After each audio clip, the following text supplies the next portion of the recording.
Նորից միաբան ասենք փառք քեզ Տեր Աստված։ Եղբայրը որ խոսում էր, ես մի խոսք հիշեցի, որ ասում է Հիսուսի հետ անցկացրած քո կյանքի թեկուզ մի վայրկյանը կարող է փոխհատուցել քո ամբողջ կյանքի տառապանքները։ Ամեն։ Եթե դու հանդիպել ես ու ճաշակել ես, թե ով է Քրիստոսը, դու ամեն բան մոռանում ես, քո առաջ բացվում է երկինքը։ Քո առաջ կանգնում է Քրիստոսը, խոցված, վիրավոր, բայց դու իր վերքերով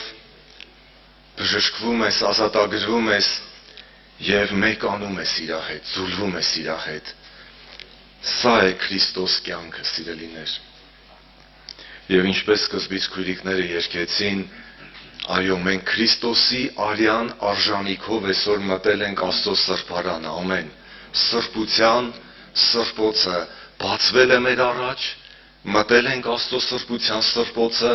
եւ հաղորդ ենք Քրիստոս կյանքին, Քրիստոս ճշմարտությանը, Քրիստոս հացն ենք ուտում, Քրիստոս կյանքի ջուրն ենք խմում,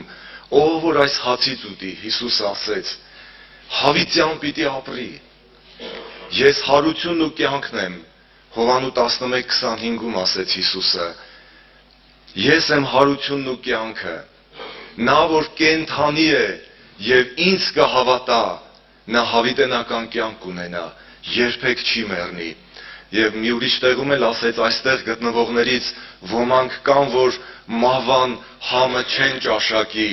մինչև որ տեսնեն Աստծո որդուն իր փառքով եկած։ Տերը թող օրհնի, սիրելիներ։ Մի կարճ ուզում եմ կիսվել ձեր հետ Տիրոջ խոսքի իշխանության մասին, որի վրա պետք է հիմնվի մեր հավատքը, եւ մենք պետք է կենդանի հավատքով ապրենք, որ մի օր դիմավորենք Հիսուսին, իր փառավոր գալուստին։ Մատթեոս ավետարան 28-ի 18-ում, որ կարդում ենք, ասում է, այդ վերջի պահերը, երբ որ Հիսուսը արդեն պետք է փառավորվեր, ավարտելով իր առաքելությունը երկրի վրա եւ գնար հոր մոտ։ Հիսուս մոտենալով խոսեցավ անոնց ու սավ. ամեն իշխանություն ինձի տրվեցավ երկնքի ու երկրի մեջ։ Ուրեմն գացեք բոլոր ազգերը, աշակերտեցեք, մկրտեցեք զանոնք հանուն Հոր եւ Որդվո եւ Հոգվույն Սրբո, սորվեցուցեք անոնց այն բոլոր բաները պահեն, ինչ որ ես ձեզի պատվիրեցի, ահա ամեն օր ես ձեզի հետ եմ մինչև աշխարհի վերջը, ամեն։ Սիրելիներ, հետաքրքիր է, երբ որ մարդուն տրվում է որևէ իշխանություն, նա ինչպես է օգտագործում այդ իշխանությունը։ Մարդկային բնույթը ինչպիսին է, նա ուզում է բարձրանա, չէ՞։ Նա ուզում է ավելի շատ մարդկանց վրա իշխի։ Նա ուզում է, որ բոլորը խոնարհվեն իր առաջ։ Բայց ինչպես մեր Տեր Հիսուս Քրիստոսը այդ իշխանությունը հորից առած օգտագործեց եւ ինչպես ինքը հասավ այդ իշխանությանը։ Մենք սա վերջում կարդացինք, բայց մի քիչ առաջ պիտի գանք, որպեսզի տեսնենք մեր Տեր Հիսուսը ինչպես կարողացավ շահել մարդկանց սրտերը, մարդկանց հոգիները եւ բերել այդ կյանքի ճշմարտության եւ Աստծո խոսքի իշխանության մեջ, որովհետեւ Եսայի մարգարեության 9:7-ում էլ ասում է, որ նրա մեծնալուն եւ նրա իշխանությանը սահման չկա։ Հովանու ավետարանի մեջ մենք ամեն հաղորդության պաշտամունքին, չէ, կարդում ենք այս համարները 13-րդ գլխում 3-րդ խոսքից ասում է. Հիսուս գիտնալով, թե Հայրը ամեն բան իր ձեռքը տվավ, եւ թե ինք Աստուծմե ելավ ու Աստծո քով պիտի երթա, ընթրիքեն ելավ ու հանդերձները մեկդի դրավ ու ղենջակ մառնելով մեջ կփաթեց, ետքը կոնքի մեջ ջուր լեցուց ու սկսավ աշակերտներուն ոտքերը լալ եւ իր փաթված ղենջակովը սրբել։ Հիսուսը երբ որ իմացավ, որ հայրը ամեն բան իր ձեռքն է տվել, ամեն իշխանություն իրան է պատկանում, նա ինչպես վարվեց, սկսեց հրամայելով խոսել, սկսեց հանձնարարականներ տալ, սկսեց մարդկանց հանդիմանել, թե խոնարհվեց ու սկսեց աշակերտների ոտքերը լվալ։ Եթե դու էլ ուզում ես մտնել Քրիստոսի իշխանության մեջ, որ դու էլ մասնակից լինես Քրիստոսի երկնային խնջույքին, դու էլ պիտի ընտրես այս ճանապարհը, սիրելի քրիստոնյա, ինչպես Հիսուսը խոնարհվեց եւ անգամ իր մատնող Հուդայի ոտքերը լվաց։ Ահա սա է Աստծո իշխանությունը։ Ճշմարիտ քրիստոնեությունը ժամանակակից քրիստոնեությունից ինչով է տարբերվում։ Ժամանակակից քրիստոնեությունը արտաքին փայլը ունի, շքեղությունը ունի, իշխանական այդ հիերարխիան ունի, չէ, վերևից ներքև այդպես ամեն մեկը գիտի իր պաշտոնը, դիրքը, իր բարձրությունից է խոսում մարդկանց հետ, բայց Քրիստոսը այդ բարձրությունից իջավ, խոնարհվեց, ցածրացավ, ծառայի կերպարանք առավ, դրա համար Աստված նրան խիստ բարձրացրեց եւ նրան մի անուն տվավ, որ ամեն անունից վեր է, եւ նրան պիտի խոնարհվեն երկնավորները, երկրավորները եւ սանդարամետականները, եւ ամեն լեզու պիտի դավանի, որ Հիսուս Քրիստոսը Տեր է Հոր Աստծո փառքի համար, ամեն։ Մտնենք Տիրոջ իշխանության տակ։ Եթե դու պատրաստ ես, սիրելի հոգի, անձը դար համարել, շահդ վնաս համարել, ինչպես մեր Տեր Հիսուսը արեց, իջնես, ցածրանաս, խոնարհվես, դու էլ ծառայի կերպարանք առնես, Տերը քեզ կբարձրացնի։ Առաջի Պետրոս 5:6-ում ասում է. ուրեմն խոնարհվեք Աստծո հզոր ձեռքի տակ, որ ձեզ ժամանակին բարձրացնի։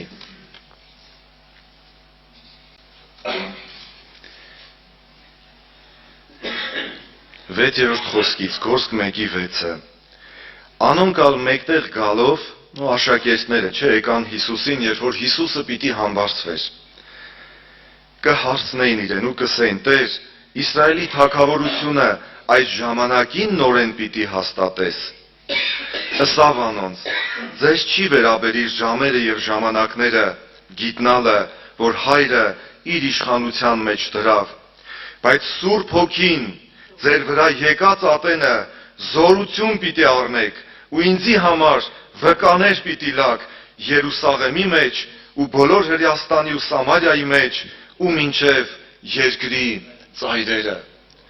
Աշակերտները ամեն ինչ այսպես երևութական էին պատկերացնում։ Տեր, նորեն այս ժամանակի մեջ պիտի Իսրայելի թագավորությունը վերականգնես։ Ինչպես տեսնենք, ինչպես գիտենանք այդ թագավորությունը, ինչպես պիտի գա, ով պիտի լինի թագավոր, գուցե մտածում էին մենք ինչ կարգավիճակ պիտի ունենանք այդ թագավորության մեջ, ինչ պաշտոններ պիտի ունենանք։ Հիսուսը ասեց, որ ձեզ չի վերաբերիր ժամերը եւ ժամանակները, բարձրացնողը Տերն է, այդ թագավորությունը կառուցողը Տերն է, քեզ վերաբերվում է միայն խոնարհվելը, քեզ վերաբերվում է միայն Տիրոջ երեսը փնտրելը։ Տերը մի բան է ասում, որ դու նստիր Երուսաղեմում,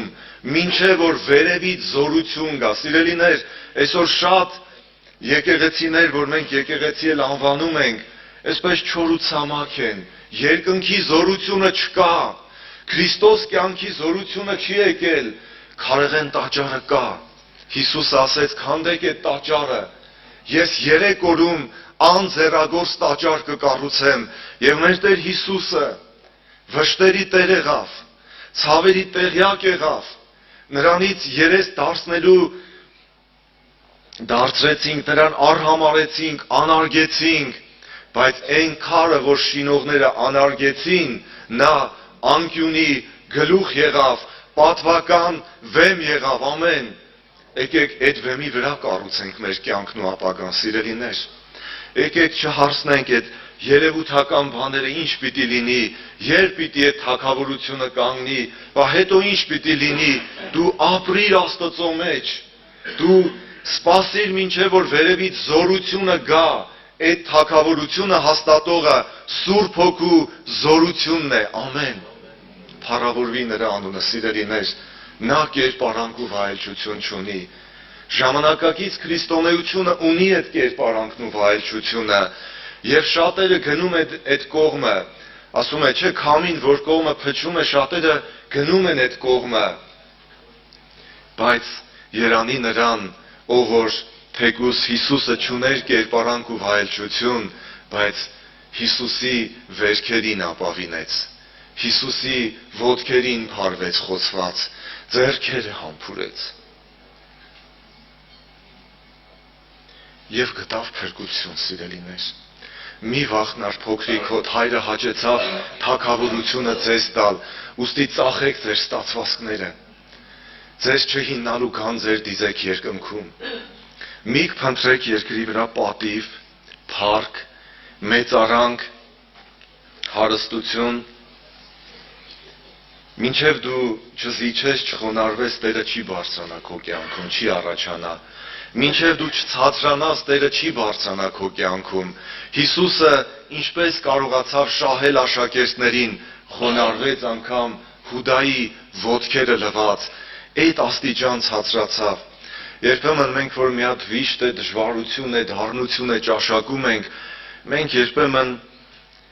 լինում է, որ չենք կարողանում տանել այդ ամեն բաները, նեղվում ենք, չարանում ենք, տրտնջում ենք, դառնում ենք մի տեսակ բողոքավոր, պահանջատեր, որ դա ընդամենը իմ դժվարությունն է, իմն է դա,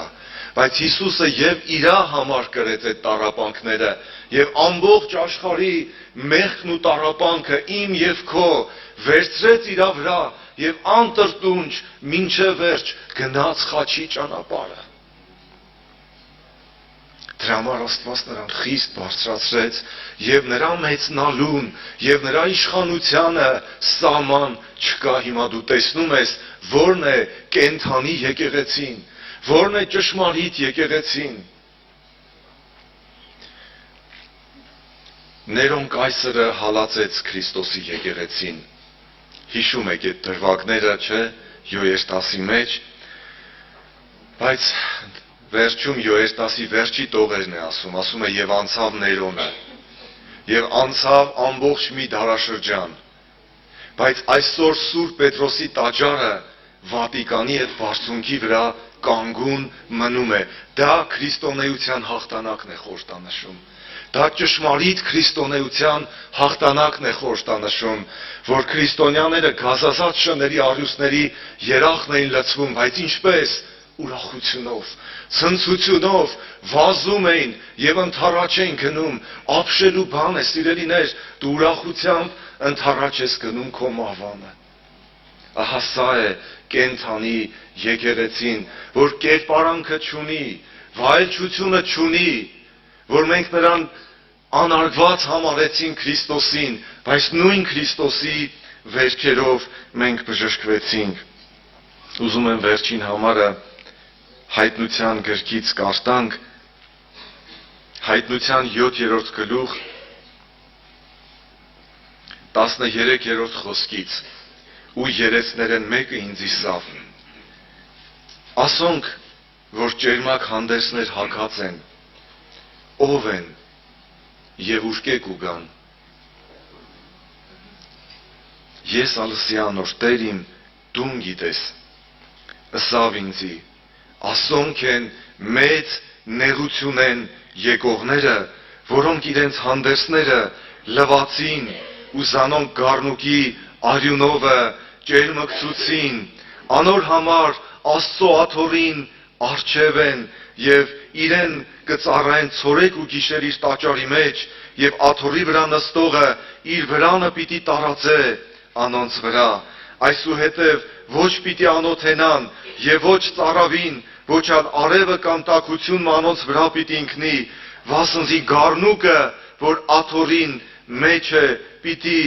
խովվես անոնք ու դեպի կենթանի ջուրերու աղբյուրները պիտի առաջնորդես անոնք եւ Աստված բոլոր արցունքները պիտի սրբե անոնց աչքերը։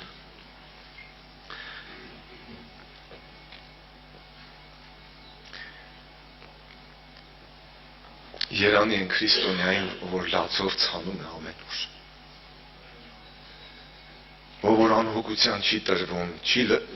ասում է սրտերնիդ կերուխումով, աշխարհային զբաղմունքներով չծանրանա, որ այն օրը հանկարծակի ձեր վրա հասնի, այլ դուք եղեք այն ծառաների նման, որ գիշեր ու ցերեկ իրենց Տիրոջ գալուստին են սպասում, երբ որ Տերը դուռը զարնե, նրանք իսկույն բանան Տիրոջ առջև, որտեղ նրանք գիշեր ցերեկ սպասում են, թե երբ պիտի Հիսուսը գա, եւ Հիսուսով իր տառապանքների վերջն էլ պիտի գա, եւ Հիսուսը պիտի իր